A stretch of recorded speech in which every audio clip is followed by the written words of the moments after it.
Так, покажу, як вийшло. Одна вже готова, другу треба робити. Ракушку. Беремо примір з цієї ракушки. І третя на очереді.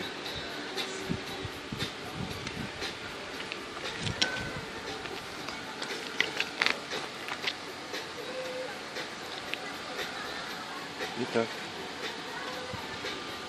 буде внутрі.